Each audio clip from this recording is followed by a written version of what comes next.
This is the story of one of the darkest chapters in criminal history in the Missouri Ozarks, 1915. Before we begin, I invite you to leave the like button pressed and tell us in the comments where you're watching from and what time it is in your location right now. On October 13, 1915, the remote settlement of Willow Creek in the Missouri Ozarks prepared for what should have been the most joyous celebration of the year. Nora Caldwell, the 19-year-old daughter of prominent landowner Thomas Caldwell, was to marry James Morrison, a respected merchant from the neighboring town of Cedar Ridge. The wedding, planned for months and attended by over 60 guests from across 3 counties, would instead become the scene of one of the most baffling disappearances in Missouri history. According to records preserved in the Taney County Historical Archives, Willow Creek was a thriving community of approximately 300 residents, nestled in a valley surrounded by dense forests of oak and hickory. The settlement, established in 1887, had prospered through timber harvesting and small-scale farming. The Caldwell family, who had arrived among the first settlers, owned the largest homestead in the valley and served as unofficial leaders of the community. Nora Caldwell was described in contemporary accounts as an intelligent and spirited young woman who had received an education unusual for rural Missouri girls of her era. The Willow Creek Gazette, in its October 7, 1915 edition, described her as a young lady of exceptional character and learning, beloved by all who know her. Her engagement to James Morrison had been announced 6 months earlier, and was celebrated throughout the region as the union of 2 prominent families. The wedding ceremony was scheduled to take place at 2 p.m. in the Willow Creek Methodist Church, followed by a reception at the Caldwell homestead. 63 guests had traveled from as far as Springfield and Branson to attend the celebration. The guest list, preserved in the Morrison family papers and donated to the Missouri State Archives in 1967, included merchants, farmers, and local officials from across the Ozark region. What began as a celebration of love and community would end with the complete disappearance of not only the bride, but 13 wedding guests. The survivors who emerged from the Caldwell homestead that evening would carry psychological scars that medical professionals of the era could neither explain nor treat. Their testimonies, sealed by local authorities for over 50 years, describe events that challenge the very foundations of rational explanation. The official investigation, led by Sheriff William Hayes of Taney County, would conclude that the disappearances were the result of a coordinated criminal attack by unknown perpetrators.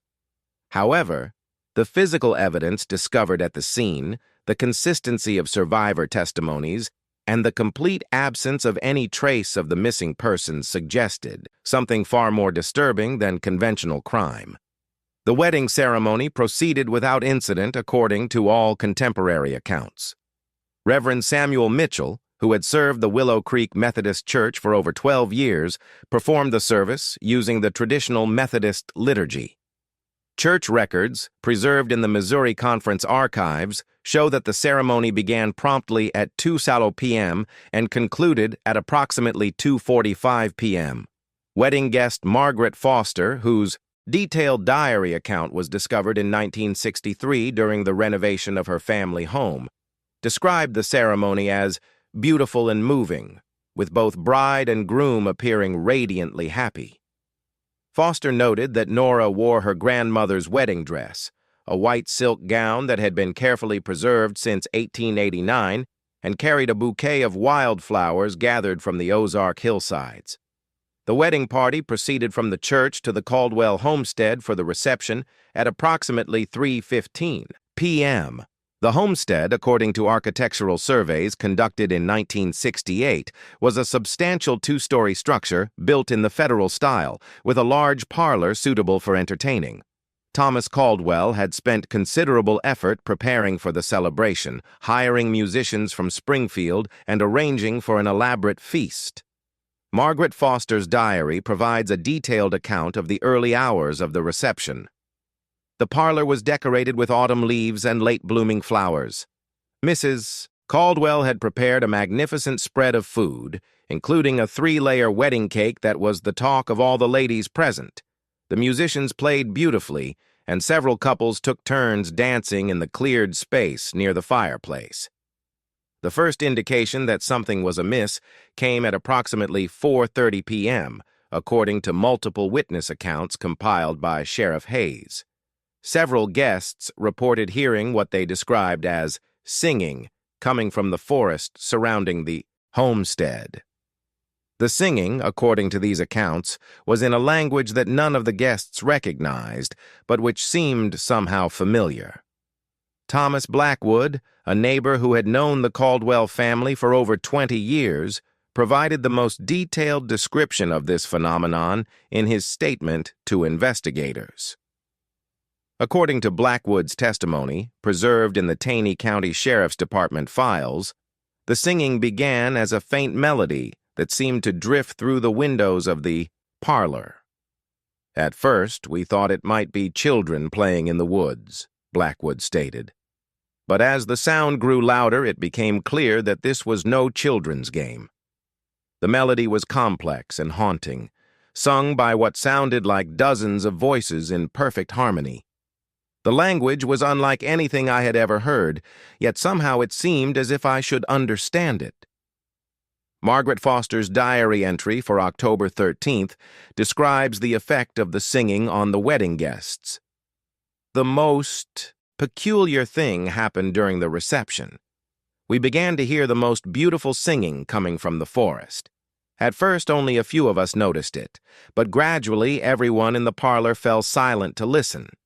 The melody was so lovely that several of the ladies began to weep, though they could not say why.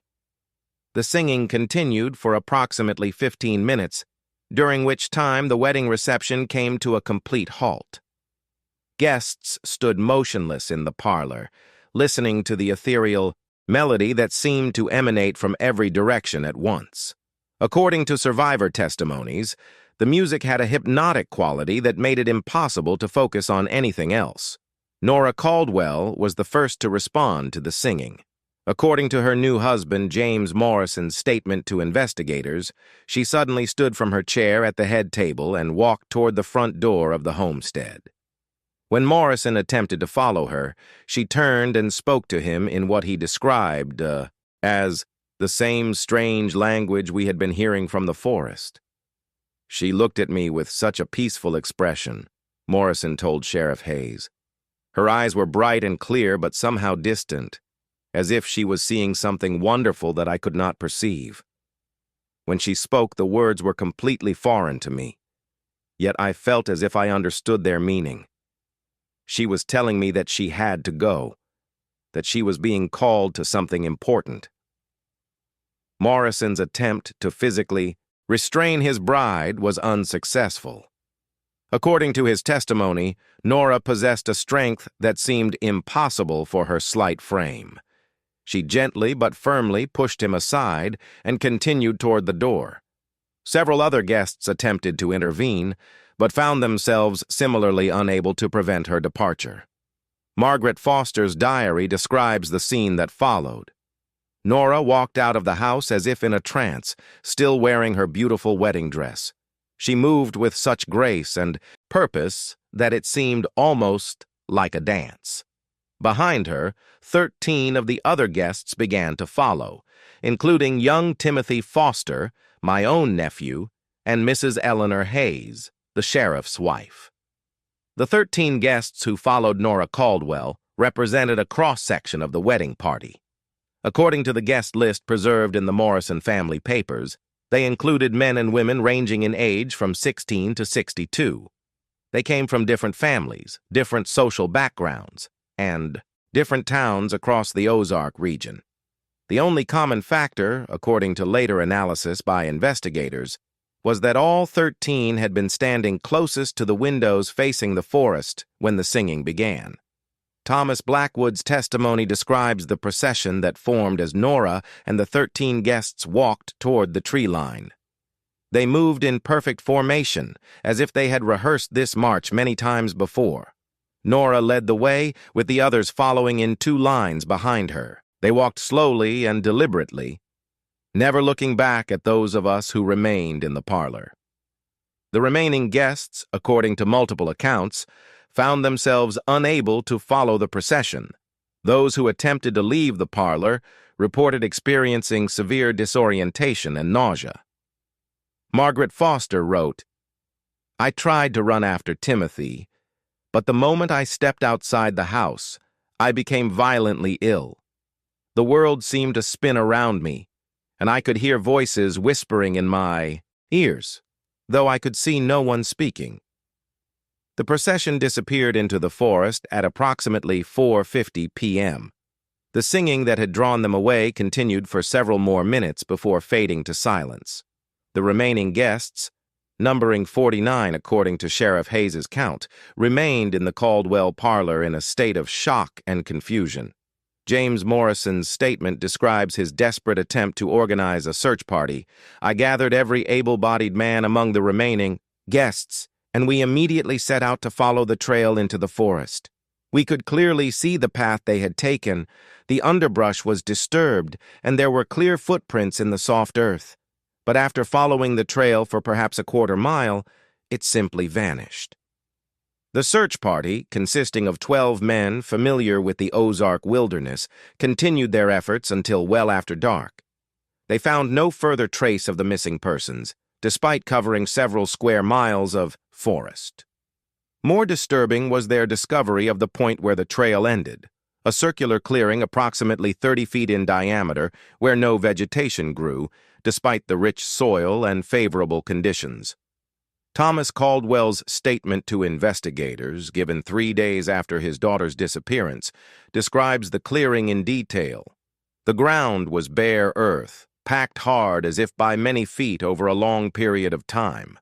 At the center of the circle was a depression, perhaps 2 feet deep, and perfectly round. The depression was filled with what appeared to be ashes, though they gave off no smell and felt cold to the touch.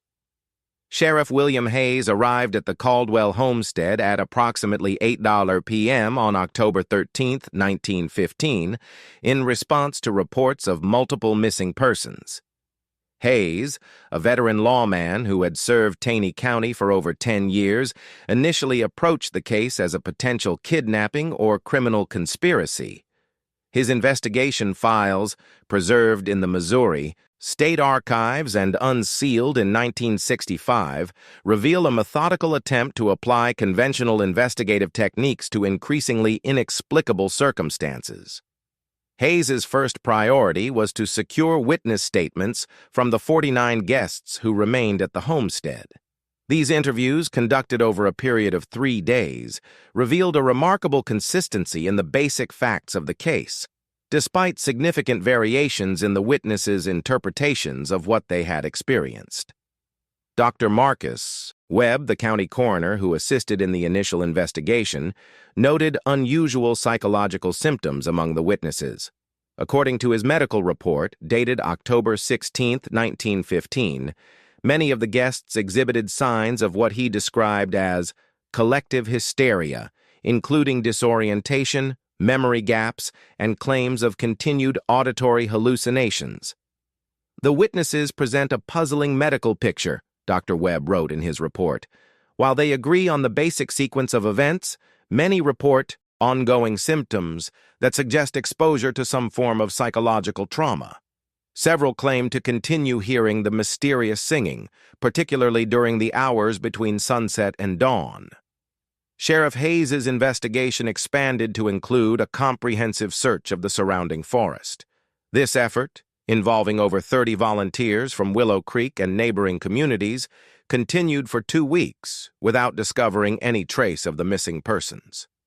The search teams covered an area of approximately 50 square miles, including caves, ravines, and other locations where bodies might have been concealed. The investigation was complicated by the discovery of additional circular clearings similar to the one where the trail had ended. Hayes's report documents 7 such clearings within a 5-mile radius of the Caldwell homestead. Each clearing showed the same characteristics: bare, packed earth with a central depression filled with cold ashes. More disturbing was the apparent age of these clearings. Local residents reported that they had existed for as long as anyone could remember.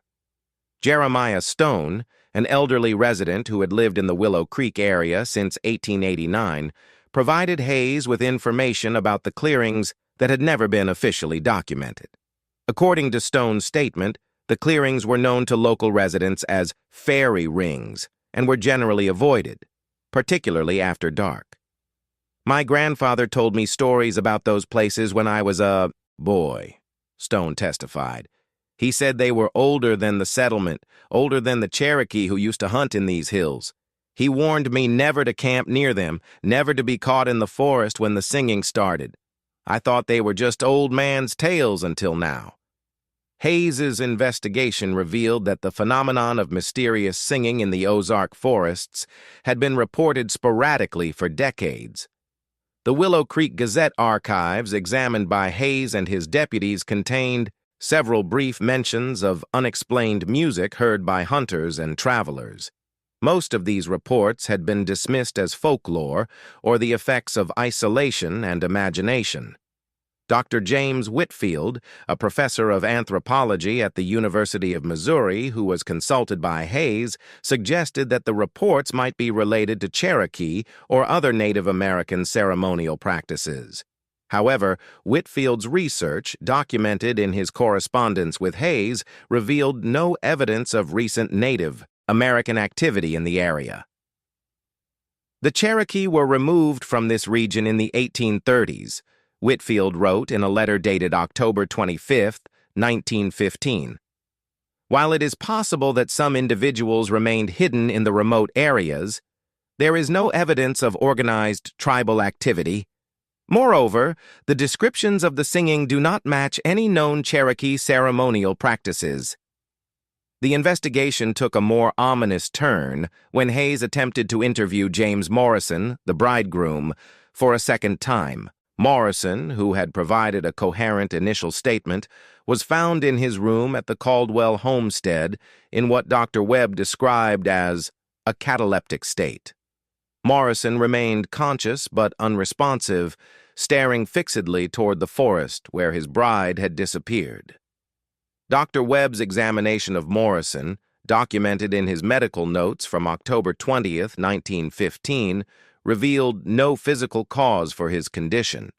Morrison's vital signs were normal, and he showed no evidence of injury or illness. However, he remained completely unresponsive to verbal or physical stimuli, except when the mysterious singing was mentioned. When I spoke the word singing in Morrison's presence, he immediately became agitated, Dr. Webb noted.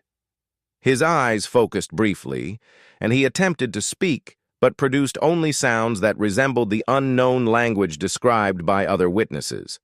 This response was consistent across multiple trials. Hayes's investigation was further complicated by reports of continued supernatural activity in the area. Several witnesses reported seeing figures in white moving through the forest at night, always in the direction of the circular clearings. These sightings, documented in Hayes' supplementary reports, were made by reliable community members with no history of mental illness or substance abuse. Margaret Foster, whose diary had provided valuable information about the wedding day events, reported the most detailed sighting in her entry for October 22, 1915. I saw her clearly in the moonlight, walking among the trees behind our house. She wore her wedding dress, just as beautiful as on her wedding day, but somehow different. She moved without making any sound, and when she turned to look at me, her eyes reflected the moonlight like an animal's. The Willow Creek Methodist Church, where the wedding ceremony had taken place, became the focus of additional investigation when Reverend Mitchell reported unusual occurrences during evening services. According to Mitchell's statement to Hayes, the church had been experiencing what he described as spiritual disturbances since the day of the wedding. During evening prayers, we hear the singing coming from the forest, Mitchell testified. It seems to call to members of the congregation, particularly the young women. I have had to physically restrain several parishioners from leaving the church during services. They claim they hear voices calling their names, voices they recognize as belonging to the missing persons. Hayes's final report, submitted to the Missouri State Police on November 15, 1915, concluded that the disappearances were the result of unknown criminal activity and recommended that the case be transferred to state authorities for further investigation. However, Hayes's private notes, discovered among his personal papers in 1968, reveal his true assessment of the situation. "I have been a lawman for over 20 years, Hayes wrote in his personal journal. "I have investigated murders, robberies, and every form of criminal activity known to man. But this case defies all conventional explanation. The evidence suggests that 14 people simply vanished from the face of the earth, leaving behind only questions that challenge the very nature of reality." The Nora Caldwell case remained largely forgotten in academic circles until 1962, when Dr. Catherine Morrison, a professor of folklore at Southwest Missouri State University, encountered references to the Alba disappearances while researching Ozark folk traditions for her doctoral dissertation. Dr. Morrison, who was coincidentally a distant relative of the missing bridegroom James Morrison, initially viewed the case as an example of how isolated communities create mythological explanations for tragic but conventional events. Dr. Morrison's research methodology was rigorous and systematic. According to her research notes, preserved in the Southwest Missouri State University Special Collections, she began by attempting to locate and interview any surviving witnesses to the 1915 events. Her initial investigation, conducted during the summer of 1962, involved extensive genealogical research to identify descendants of the original wedding guests. Her breakthrough came when she located Mary Foster Hendricks, the daughter of Margaret Foster, whose diary had provided crucial documentation of the wedding day events. Mary, born in 1920, had grown up hearing her mother's account of the disappearances and had preserved not only the diary but also a collection of letters and documents related to the case. Dr. Morrison's interview with Mary Hendricks, conducted on July 15, 1962, revealed information that had never been included in the official investigation. According to Mary's account, her mother had continued to experience supernatural phenomena for years after the wedding day disappearances.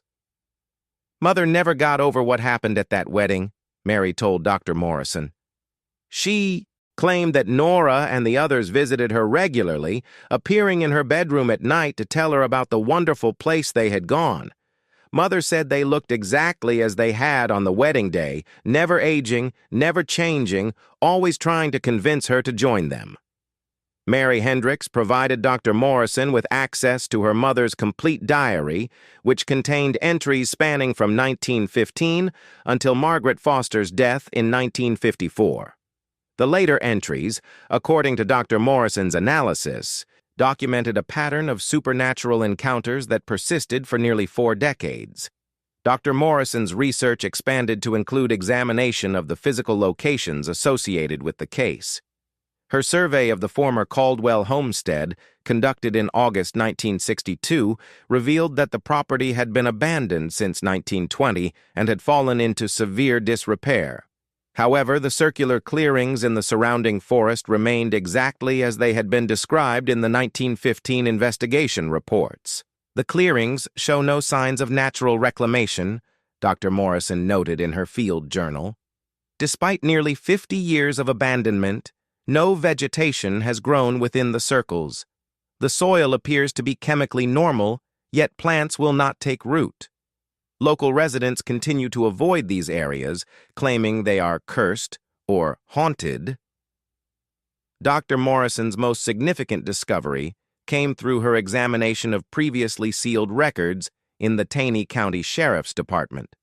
These files, which had been restricted due to their disturbing content, contained witness statements and physical evidence that had been deemed too inflammatory for public release in 1915. Among these sealed documents was a detailed map created by Sheriff Hayes showing the locations of all 7 circular clearings and their relationship to reported supernatural activity in the area. The map revealed that the clearings formed a precise geometric pattern, a heptagon with the Caldwell homestead at its center.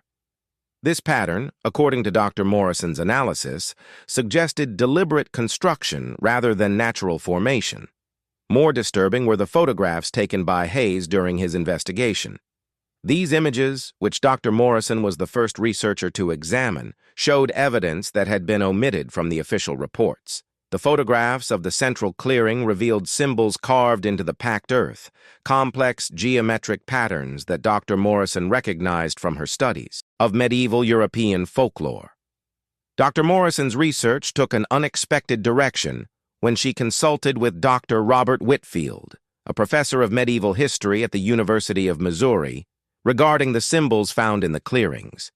Dr. Whitfield's analysis, documented in his correspondence with Dr. Morrison, identified the symbols as variations of patterns found in 13th-century European grimoires and occult texts. These symbols are not random markings, Dr. Whitfield wrote in his letter, dated September 10, 1962. They form part of a coherent system of magical notation that was used by medieval practitioners of what they called the Old Religion. The precision and complexity of the patterns suggest knowledge of advanced mathematical principles that would have been unknown to rural Missouri residents in 1915.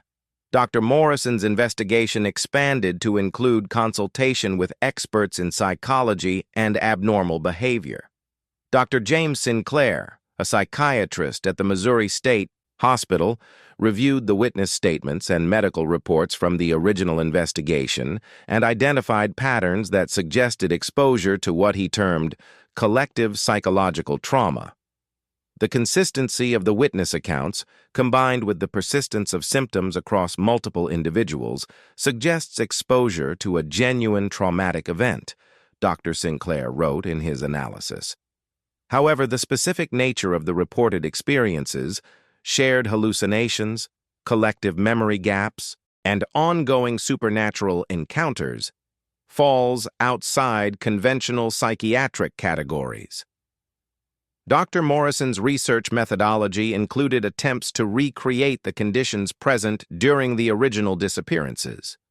Her fieldwork, conducted during the autumn of 1962, involved spending multiple nights in the forest surrounding the former Caldwell homestead, using recording equipment to document any unusual acoustic phenomena. Her recordings, preserved in the Southwest Missouri State University audio archives, captured what Dr. Morrison described as vocalizations of unknown origin, occurring at regular intervals during the hours between midnight and dawn. Analysis of these recordings by acoustic experts revealed harmonic patterns that suggested multiple voices singing in perfect coordination, despite the absence of any visible performers.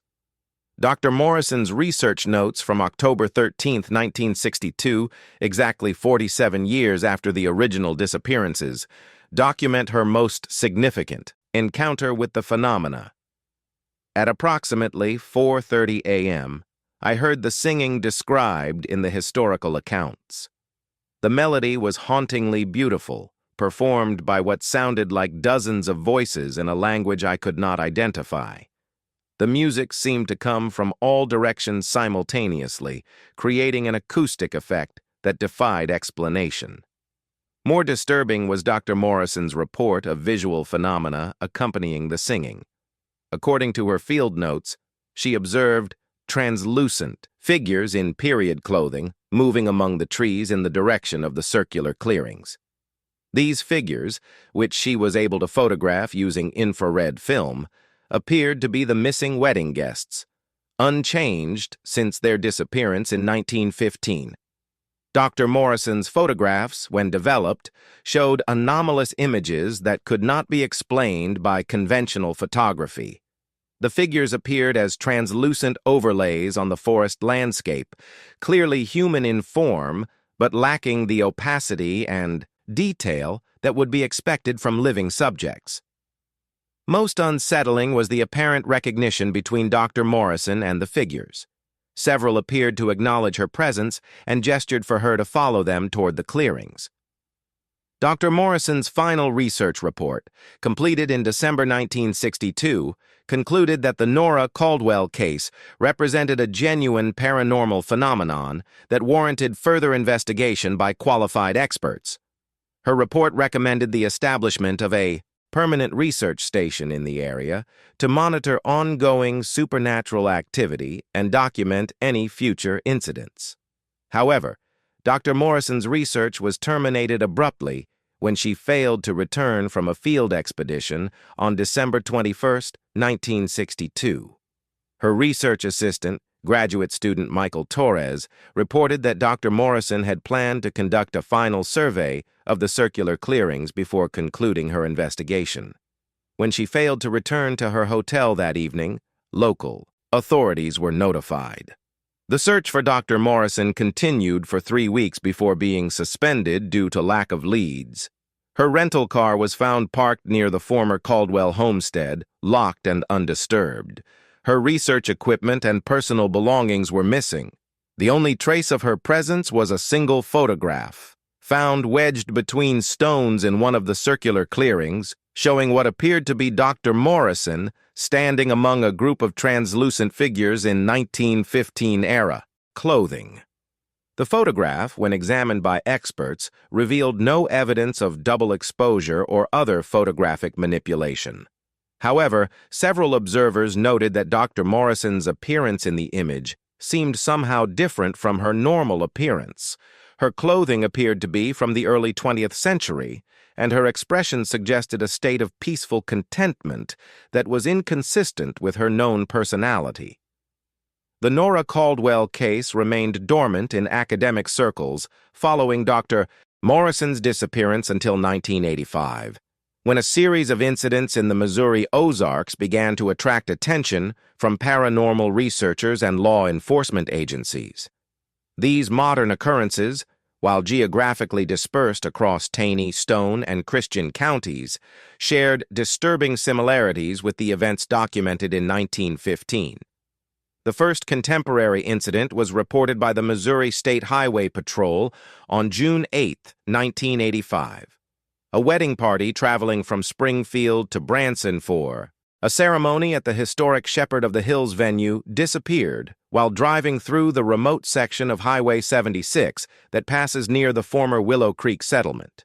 The wedding party, consisting of the bride, groom, and 12 family members, was last seen at a gas station in Forsyth at approximately 3 p.m.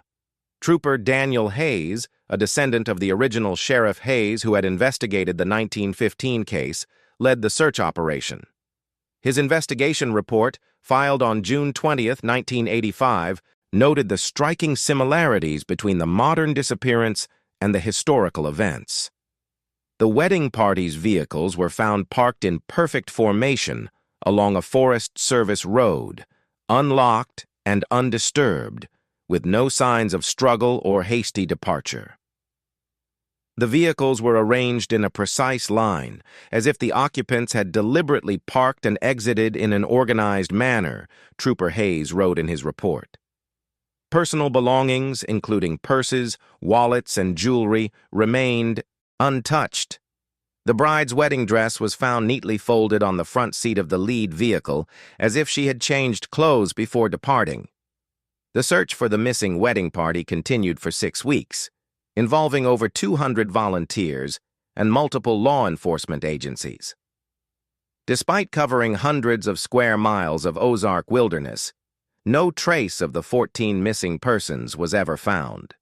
The case remains open in Missouri State Highway Patrol files, though active investigation was suspended in 1987. Dr. Patricia Vance, a professor of anthropology at the University of Missouri who had studied Dr. Morrison's research, became interested in the 1985 disappearance after reading about it in regional newspapers. Her investigation, conducted between 1986 and 1989, attempted to establish connections between the contemporary incident and the historical Caldwell case. Dr. Vance's methodology involved extensive interviews with local residents, particularly elderly individuals who might have family connections to the original events. Her research revealed a persistent oral tradition in the Ozark region concerning what locals referred to as the wedding curse, a belief that certain locations in the forest were dangerous for wedding parties and other celebratory gatherings. One of Dr. Vance's most significant interviews was conducted with Robert Morrison, the great-nephew of the original bridegroom James Morrison. Robert, born in 1920, had grown up hearing family stories about the 1915 disappearances and had developed an extensive collection of documents and artifacts related to the case. "My great-uncle never recovered from losing Nora," Robert told Dr. Vance in an interview recorded on September 15, 1987. "He spent the rest of his life searching for her, claiming he could hear her voice calling to him from the forest. The family thought he was losing his mind, but he insisted that she was still alive somewhere, waiting for him to find her." Robert Morrison's collection included items that had never been examined by previous researchers. Among these was a wedding ring that James Morrison claimed had been returned to him by supernatural means. According to family tradition, the ring had appeared on James Morrison's nightstand exactly 1 year after Nora's disappearance, despite being buried with her wedding dress in the family cemetery. Dr. Vance's examination of the ring, conducted with the assistance of a jewelry expert from the University of Missouri, revealed anomalous properties that could not be explained by conventional analysis. The gold showed no signs of tarnish or wear despite being allegedly buried for a year, and the metal exhibited magnetic properties that were inconsistent with pure gold. More disturbing was Dr. Vance's discovery that the ring continued to exhibit unusual behavior. When placed near recording equipment, the ring produced faint audio signals that, when amplified and analyzed, revealed fragments of the same mysterious singing documented in the historical accounts. The signals occurred at regular intervals, always during the hours between sunset and dawn. Dr. Vance's research expanded to include investigation of the physical locations associated with both the historical and contemporary cases. Her survey work, conducted with the assistance of graduate students from the University of Missouri, revealed that the circular clearings documented in 1915 remained unchanged despite 70 years of natural processes. "The clearings show no signs of natural succession," Dr. Vance noted in her field journal dated October 13, 1987. "Soil samples reveal normal chemical composition, yet vegetation will not grow within the circles. More disturbing is the discovery of additional clearings that do not appear on any historical maps, suggesting that the phenomenon is expanding rather than diminishing over time." Dr. Vance's team documented 12 circular clearings within a 10-mile radius of the original Caldwell homestead, forming a complex geometric pattern that extended far beyond the simple heptagon identified by Dr. Morrison. Analysis of this pattern by mathematicians at the University of Missouri revealed that the clearings were positioned according to principles of sacred geometry that would have required advanced mathematical knowledge to construct.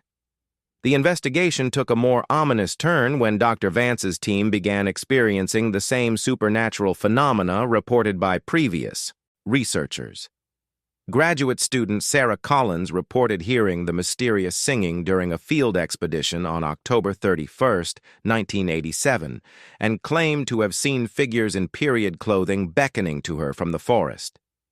"The singing was the most beautiful sound I have ever heard," Collins wrote in her field report. "It seemed to speak directly to my soul, promising answers to questions I didn't even know I had. The figures in the forest looked so peaceful and happy, and when they gestured for me to follow them, every instinct told me to go. Only Dr. Vance's physical intervention prevented me from leaving the research site."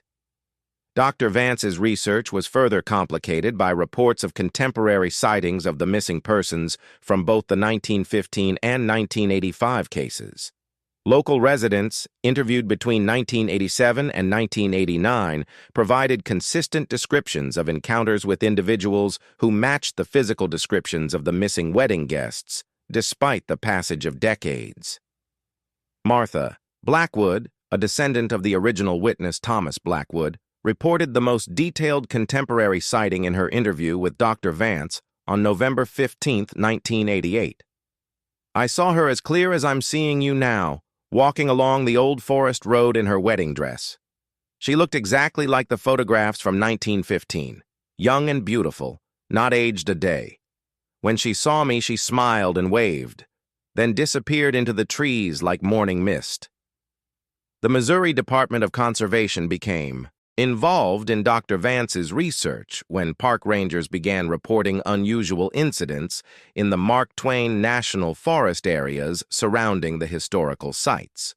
Ranger reports, obtained through Freedom of Information Act requests, documented multiple encounters with what rangers described as historical reenactors who appeared in remote forest areas without permits or transportation.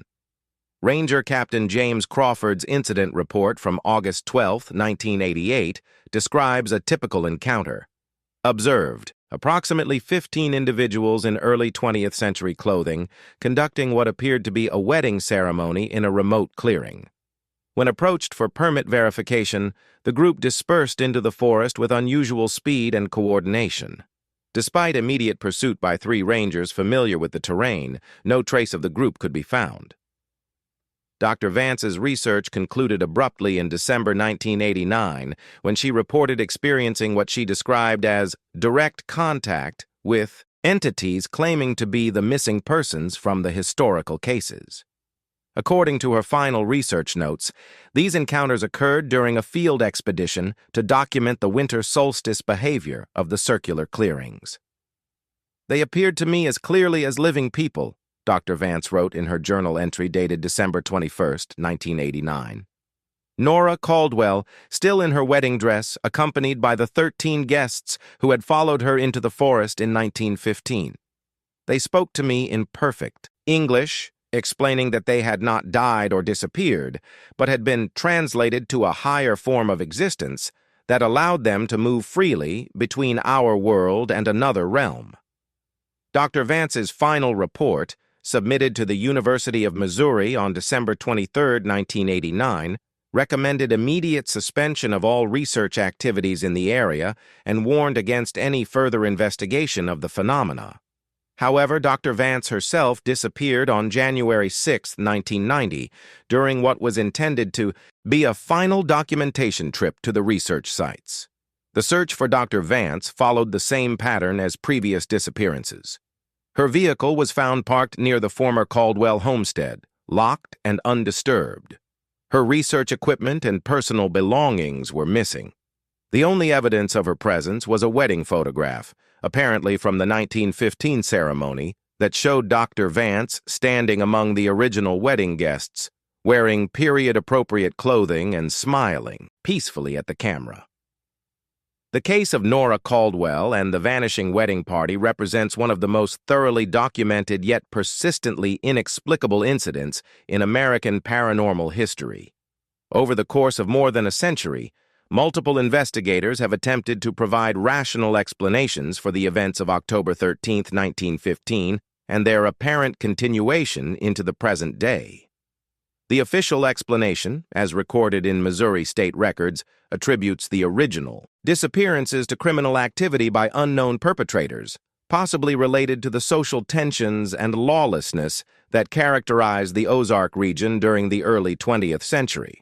This explanation, while satisfying from a legal standpoint, fails to account for the physical evidence, the consistency of witness testimony across multiple generations, and the persistence of similar phenomena in the region. The academic investigations conducted by Dr. Morrison and Dr. Vance suggest that the Caldwell case represents something beyond conventional criminal activity or mass hysteria.